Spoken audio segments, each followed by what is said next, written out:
Welcome into Rogue Football. I'm your host, Jordan Lugo. 3 days of Senior Bowl practices in the books.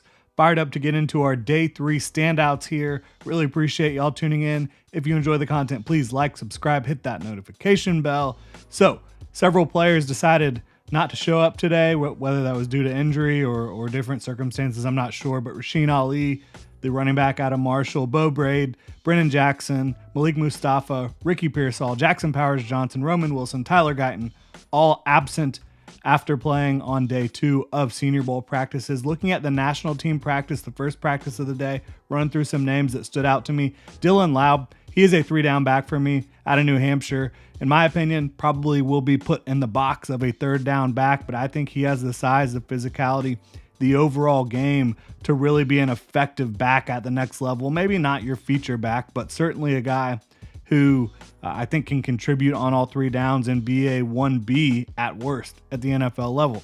Javon Baker, the UCF wide receiver, he continues to shine in my opinion. He was able to go up and get a football back of the end zone today in one-on-one drills, go up, high point the football, come down with it, get feet down inbounds. This is a guy that I think is going to continue to rise throughout the process. Someone that I personally look at as easily a day 2 pick, probably a 2nd rounder, but due to the depth of this wide receiver class, you could very easily see him falling well beyond that. Max Melton out of Rutgers, brother is already in the NFL. Bo Melton, this is a cornerback prospect who not the greatest size in the world, 5'11", but somebody who brings good length, great proportional length. I think Max Melton showed that he can use his length at a high level today. Brendan Rice, Jerry Rice's son, he had his best day so far of the Senior Bowl, in my opinion. Got hobbled up a little bit, but still kept going out there and competing, and I thought he was able to show that he does belong out there. I think the first couple days were a little rough, but scored twice in the end zone, once where he was able to beat Kyrie Jackson on a whip route, the other one a contested catch in the back of the end zone over Cam Hart. Brendan Rice looked pretty good to me today. Kyrie Jackson, I just mentioned him, showed up big. Big pass breakup in the red zone and team play, playing really well, really competitive. This is an Oregon cornerback by way of Alabama that is 6'3", over 200 pounds, has long arms, has good mirroring movement, the ability to keep up with wide receivers at a lot of levels. He can play press man. He's a good tackler. Kyrie Jackson had a fantastic day. Adisa Isaac might have had the best day out of anyone. I mean, when he was out there, he was pretty much untouchable in team drills.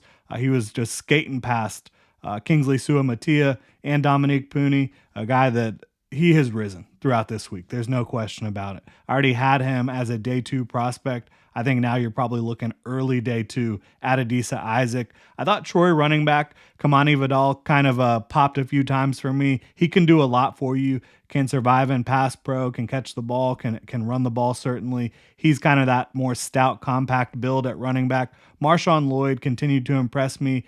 Keep hearing him on the broadcast as potential RB1 in this entire class. I don't see that, but I definitely think he has the ability to potentially be a starter down the road. Luke McCaffrey, the wide receiver out of Rice, obviously the brother of Christian McCaffrey, son of Ed, he just keeps making plays. He had a snag in the back of the end zone today that was impressive. He continues to show toughness, continues to show good hands. The fact that he's going to continue to grow as a receiver prospect. Look, this is a guy that's only been doing that for 2 years, was a quarterback before that. So I love Luke McCaffrey. For me, best quarterback on the national team roster is Bo Nix. He had a great red zone period, was just finding the end zone consistently, and today was heavy red zone for both squads. So Bo Nix had a really good day for me. Cam Hart.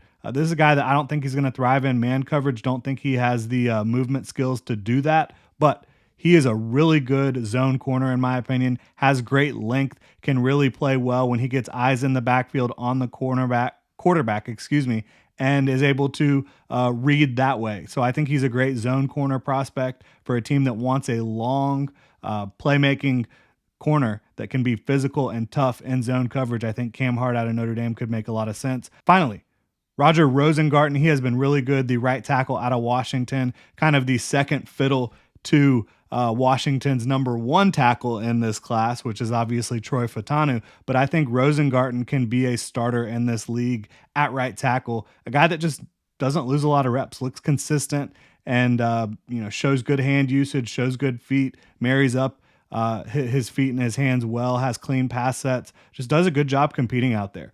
And then the American practice. Jaquan Jackson, a guy I have talked about the last 2 days, but said his name wrong. Apparently, someone pointed out to me, have been calling him Jaquan Johnson. No, it is Jaquan Jackson out of Tulane. He is a receiver that is undersized in terms of his height, but he has a really nice frame in terms of the mass that he packs. He's 190 pounds at 5'9". He is really tough cover because he can beat you with quickness. He can beat you with speed. A guy that has good ball skills. I think Jaquan Jackson made himself some money this week. Darius Robinson. I mentioned Adisa Isaac dominating throughout this week and making a lot of money. I think Darius Robinson did the same thing. The Missouri defensive lineman, edge defender. He continued to dominate today. A guy that may be the most consistent throughout the entire week when it comes to one-on-ones and in the teamwork. He is consistently in the backfield, beating his man. He knows how to use his length. He knows how to use his power. He has a full pass rush arsenal, both from the edge and from the interior as a pass rusher. He knows how to set the edge as a run defender. Really impressive. Braden Fisk out of Florida State, one of my favorite prospects coming in to the Senior Bowl, and that just continued. He wasn't winning every rep. He wasn't dominant consistently, but a guy whose motor does not stop. And he has a pass rush bag. He has natural leverage against a lot of the players he's going against. And again, he is going to outwill you to get into that backfield or to hold the point. Chris Braswell, I think, after kind of a slow first day, he popped again in this one. Multiple good rushes in one-on-one for him today. McKinley Jackson out of Texas A&M, he creates a lot of push as an interior defender. He's short, compact, but really good length at his size. Only 6'1", but does have 33-inch arms. You see him consistently in the backfield. I thought Kentucky offensive tackle Jeremy Flax had a really nice day, showing some good hand usage. Aboigi out of Bama, hopefully I pronounced his last name right. I think that he will play a lot at the next level. A versatile defensive lineman, big defender that I think can play 5-tech, 3-tech, 4-tech for you. Move around that defensive front, do a lot of different things for you. Going to be more of a run defender than a true dominant pass rusher, but somebody who I think can play on all three downs.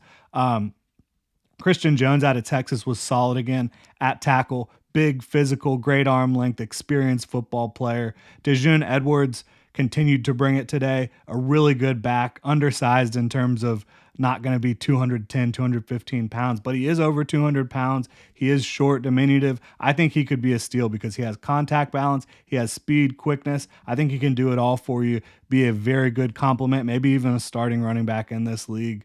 Rosemy Jack Saint, so smooth and consistent. I think when he has the opportunities, he's going to make the most of them. And I don't look at him as a potential like number 1 or 2 receiver, but maybe as a 3rd or 4th receiver in a passing offense, I think he could definitely shine at the next level. Jaheim Bell out of Florida State by way of South Carolina had a really good day today, caught a lot of passes, found his way to the end zone a couple times, thought he played very well. Not a big fan overall of what Patrick Paul has in terms of his skill set.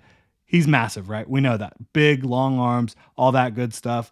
But normally plays pretty out of control. Normally just does not look like he has the technique part of playing tackle down out of Houston.